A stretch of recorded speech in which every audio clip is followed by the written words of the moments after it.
नमस्कार, मैं सुनील अंजाना जागो समाज चैनल में आपका स्वागत करता हूं। आज हम खान मार्केट यहाँ एससी कमीशन में यहाँ पर आए हैं और आपने देखा होगा एक गीता वाल्मीकि मैनपुरी से जो लड़की है उसके साथ दुर्व्यवहार इतना हुआ। जो वहाँ के ऊंची जाति के जो लोग हैं उन्होंने उस लड़की के परिवार के साथ में, उस लड़की के साथ में इतना अत्याचार किया। आप सबने पॉडकास्ट के थ्रू आपने सबने उसकी बात को सुना और इनके परिवार के साथ भी वही बीता जो फूलन देवी के परिवार के साथ में बीता। आखिर इतना बड़ा स्टेप ये क्यों उठाने जा रही है, क्यों मतलब सोच रही है कि मुझे डाकू बनना है और उन दरिंदों की हत्या करनी है। मेरे बचपन से ही मेरे मन में था कि मैं एक ऐसी लड़की बनूं जो हम अपने समाज का, अपने परिवार का नाम रोशन करूं। मैं बचपन से वकील बनना चाहती थी सर। और उसने सारी ज़मीन जितनी भी बंजर पड़ी थी उसने सारी ज़मीनों को अपने ही परिवार में कर लिया। बिल्कुल नहीं रखा इधर उधर, सब अपने भतीजे के नाम, भाइयों के नाम, भाभियों के नाम, बीवी के नाम ऐसा कर लिया था सर। चीज की कर रहे हैं कि हिंदू राष्ट्र होना चाहिए, तो हिंदू राष्ट्र तो पहले से ही है। जब आपकी दबंगई चल रही है, आप हत्याएं कर रहे हो, दुष्कर्म कर रहे हो, जमीनें छीन रहे हो, घरों में आग लगा रहे हो, बच्चों को निर्वस्त्र घुमा रहे हो, तो ये तो हिंदू राष्ट्र है और ये राम राज्य भी है। बहुत खतरनाक भयानक अटैक करता था। अच्छा, बहुत किस तरीके का? पिताजी को तो उन्होंने एकदम ही धर दबोच लिया था और हमारे पिताजी को ऐसी जमीन पे गिरा करके उनके हाथ ऐसे रख करके उनमें हाथ में ऐसे चाकू से बहुत तेजी से गोदने लगे थे मेरे पिताजी का। तो हम उनको बचाने के लिए हम उनके ऊपर गए तो हमको भी पकड़ लिया। मेरे भी यहाँ पे सर में काफ़ी चोटें थी, यहाँ आँख में बहुत दिनों तक मेरे आँख में कुछ धाराओं में, संगीन धाराओं में हमारे ऊपर रिपोर्ट दर्ज की, मुकदमा लगा दिया सर जी। और एक अपने जाटव समाज से है, दो जाटव समाज से हैं और एक कश्यप समाज से है।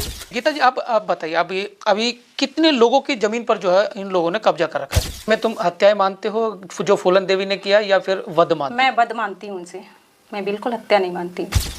तब आपकी हमने वीडियो वगैरह भी जो है वो पहुंचाई थी लोगों तक और आपका केस जो है वहाँ लगवाया था SC ST कमीशन में जब आपने लगाया जी।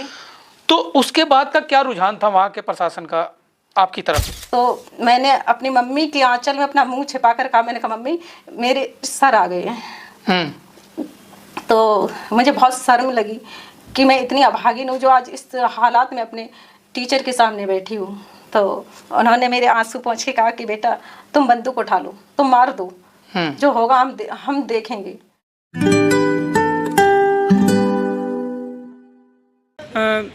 आप लोगों के भी दिल में टीस एक उठी है कि उस बिटिया के जो अत्याचार जो उनके साथ में हुआ, उनकी ज़मीन को भी कब्जा कर लिया गया।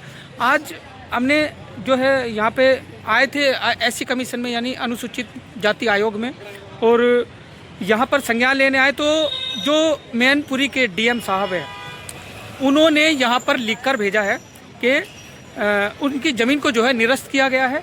और हमारे साथ में देखिए ये गीता वाल्मीकि ये हैं और ये इनके भाई है बड़े, तो ये आए हुए हैं।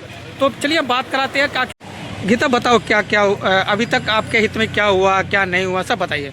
नमस्कार, मैं गीता वाल्मीकि, डिस्ट्रिक्ट मैनपुरी जी। मैंने कमीशन आयोग में जो एक लेटर दिया था, प्रार्थना पत्र दिया था, उस पर हमारे यहाँ के श्रीमान लेखपाल जी महोदय ने रिपोर्ट लगाई है जिसमें कहा गया है कि इनका कुछ नहीं है, ये गलत है। जबकि रिकॉर्ड रूम में हमारे पिताजी के नाम से नकल निकलती है, कंप्यूटर पे कहीं भी सर्च कर लीजिए, बालक राम वाल्मीकि पुत्र प्यारे लाल के नाम से खतरा खतौनी निकलती है, रकबा नंबर 167 है, अगाटा संख्या 1 में फर्द निकलती है।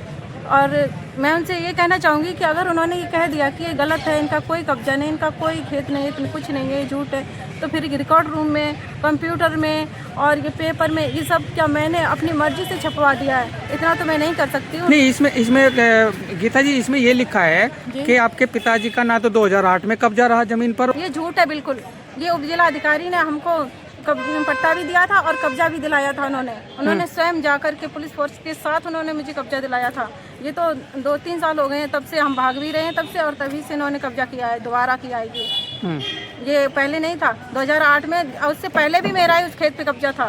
उससे पहले भी था, तभी तो 22B4F कब्जा के तहत, कब्जा के अंतर्गत ही हमारा ये रिपट्टा हुआ था उस पर। हमारे पिताजी तो बहुत सालों से उस पर कर रहे थे कब्जा और फसल भी उगा रहे थे, और उसी के तहत इसने हमारे घर पे आक्रमण करके मारपीट हमला किया था, मेरे पिताजी का हाथ काट दिया था, हमारे साथ ही दुर्व्यवहार किया था और हमारी बहन के भी साथ किया था। हमारे भाई की पूरे घर को मारने के लिए सुपारी इसने दे रखी थी और भयानक, और इसने उस पर हमारे ऊपर देखो केस भी लगा रखा है 504, 506 और 151, 125 इन धाराओं में हमारे खिलाफ मुकदमा भी इसने लगवा दिया था मारपीट का। और उसके बावजूद भी जब मुझे ये खेत जब जानकारी हुई तो SDM महोदय अरविंद कुमार मिश्रा जी थे, तो उन्होंने हमको रिपट्टा उसी खेत पे किया। रिपट्टा करने के बाद उन्होंने कब्जा दिलाया था मुझे, और तब से हम लगातार कब्जा में ही थे। काबिज थे हमारे पिताजी, हम उसमें फसल करते थे, लेकिन ये 3 साल हो गए तब से इतने जबरदस्ती फिर दोबारा से कब्जा कर लिया है। और जो ये लेखपाल जी महोदय हैं, जो इन्होंने रिपोर्ट लगाई है, ये सरासर गलत है, झूठ है, क्योंकि ये पक्षपात करते हैं, जातिवाद करते हैं। ये उन्हीं की कास्ट के, ये भी लोधी राजपूत समाज से ही हैं और उनके रिश्तेदारी में भी आते होंगे, उनके रिश्तेदार हैं और उनके पास के ही हैं, तो इसलिए ये उन्होंने उन्हीं की तरफदारी की है, ना कि किसी गरीब आदमी जात की है। उन्होंने अपनी जात बरादरी निभाई है, इसीलिए उन्होंने ये झूठी और निराधार रिपोर्ट लगाई है। नहीं गए, हमसे बिल्कुल संपर्क नहीं किया। मैंने उनसे कॉल किया तो हमारा कॉल नहीं उठाते, हमारा कॉल डिस्कनेक्ट कर देते हैं और कुछ नहीं। मतलब ऑफिस में बैठकर ही आपकी रिपोर्ट बना देते हैं? बस हाँ, वो गाँव में जाते तो उन्हीं के घर जाते हैं, क्योंकि वो तो उन्हीं की जातिवाद वाले हैं, तो उन्हीं की घर रिश्तेदारी भी है उनकी वहाँ पे, तो वो वहीं जाते हैं और वहीं जो भी होता है वहीं करते हैं। अच्छा, सीधा मतलब जो आरोपी हैं, आपकी नज़र में जो आरोपी है, जो जिन्होंने आपके साथ किया, वो उनके घर पे जाते हैं? हाँ, लेखपाल जाते हैं या और भी अधिकारी है? अच्छा, उन्हीं की जाति के, कास्ट के और उनके रिलेशन में भी कुछ हैं। अच्छा, भाई भतीजावाद मतलब परिवारवाद या वो आपस में निभा रहे हैं? जी जी जी। और आपको जो है वो हमसे नहीं मिले हैं वो। अच्छा, हमसे कुछ नहीं कहा है। जब से ये आईओ का लेटर गया है, एक बार उन्होंने कॉल करके हमसे कहा कि नकल दे दीजिए और खतौनी दे दीजिए, मैंने उनको दे दी। फिर उसके बाद मैं उनसे कॉल करती हूँ, उनसे मिलने की कोशिश करती हूँ, मैं तहसील में जाती हूँ, उनसे मिलने की कोशिश करती हूँ तो कहते हैं कि मैं यहाँ नहीं हूँ, तहसील में नहीं हूँ। और जब मैं कहाँ जब बाहर जाए तो कहते हैं तहसील में। इस तरीके से अपने पीछे भगाते रहते हैं। अच्छा। और कतई नहीं मिलते हैं, और फिर उसके बाद भी अब तो कॉल भी नहीं उठाते मेरी। लेकिन अब तो उन्होंने मतलब आयोग को भी लिख कर दे दिया कि इनकी ज़मीन को हम निरस्त करते हैं, मतलब अब इनका कोई भी ज़मीन में कोई कब्जा नहीं है, ज़मीन इनके नाम नहीं है। उन्होंने अब आयोग को भी लिख के दे दिया है जी। अच्छा जी। अब क्या करेंगे आप? मैं आगे जाऊंगी, जहाँ तक होगा मैं कानून के हर एक दरवाजे को खटखटाऊंगी जाकर। उसके बाद भी अगर कुछ नहीं हुआ तो फिर जो मेरा मन आएगा मैं वो करूंगी, जिसका जिम्मेदार शासन प्रशासन होगा। मैं कुछ भी करूंगी, कुछ भी कर सकती हूँ। फिर मैं अगर मुझे न्याय नहीं मिला तो मैं भी एक वाल्मीकि समाज की बेटी हूँ, मैं कुछ भी कर सकती हूँ और कुछ भी कर सकते हैं। जिसका जिम्मेदार मैं खुद को नहीं ठहराऊंगी, जिसका जिम्मेदार ये बड़े बड़े ऑफिसों में ये बैठे हुए ना, ये अफसर होंगे, ये अधिकारी लोग होंगे, नेता होंगे। तहसील से लेकर के और मैं आयोग तक आ पहुँची हूँ, लेकिन फिर वही कि अरे ये झूठ है, ये झूठ है। अगर ये मैं झूठ बोलते तो ठीक है, नहीं कागज़ भी झूठ बोलते हैं क्या? मैं झूठ बोलती हूँ तो कागज़ भी तो झूठ, कागज़ तो नहीं झूठ बोलते हैं, जिनमें मेरे पिताजी का नाम आ रहा है, सब कुछ हो रहा है, रिकॉर्ड है मेरे पिताजी का। और मेरे पिताजी के साथ 17 लोग और भी हैं, 5 लोगों का इलाहाबाद से मुकदमा चल रहा है उसी आदमी के नाम, लेकिन ये सभी के सब उसी की तरफदारी कर रहे हैं। बाहुबल है जी।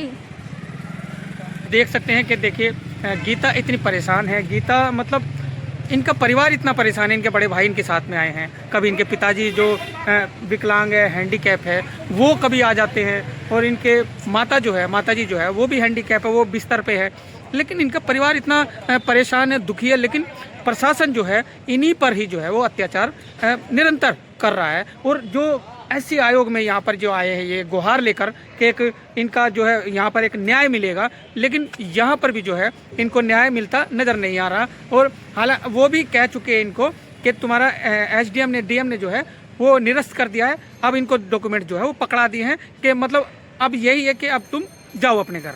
गीता, तुम्हें जब आयोग से तुम्हें ये लेटर मिले हैं, मुझे क्या लगा? मुझे यही लगा है कि ये कानून, ये बड़े बड़े अधिकारी, ये बड़े बड़े ऑफिसों में बैठने वाले लोग, ये सभी गरीबों के लिए नहीं है, ये अमीरों के ही तलवे चाटने वाले हैं। जहाँ अमीरों के लिए ही हैं, गरीबों को केवल ये फंसाने वाले हैं। समझा देते हैं, जानते हैं कि क्या मिलेगा इस लड़की की तरफ से, कुछ तो नहीं मिलेगा, हम क्या दे सकते हैं इनको। तो सुनवाई होती ही नहीं है, वैसे भी नहीं होती। गरीबों के साथ तो लगातार अत्याचार होता ही रहता है, तो उस अत्याचार की एक लाइन में मैं भी 1 नंबर पे आ गई हूँ।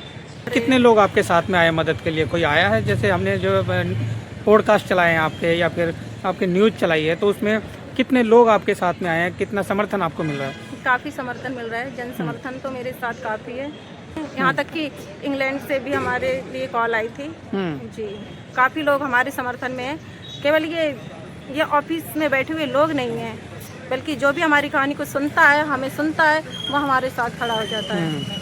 हर लोग विदेश के लोगों का भी दिल हमारे पसीज गया। वो भी हमसे मिलने के लिए दिल्ली आए, पंजाब, हरियाणा, दिल्ली और यूपी से भी आए, लेकिन नहीं पसीजा है दिल तो दिल्ली वालों का नहीं पसीजा। हाँ, इन लोगों का नहीं। जहाँ दिल्ली आप गुहार लगाने के लिए आए हो, बार बार न्याय के लिए आ रहे हो, मतलब इनका भी दिल्ली वालों का सीना नहीं पसीजा। बिल्कुल नहीं, क्योंकि बल्कि हाँ पसीज था। अगर मेरे साथ भी कोई हाई फाई नेता होता, कोई सांसद होता, कोई विधायक होता तो शायद पसीज जाता।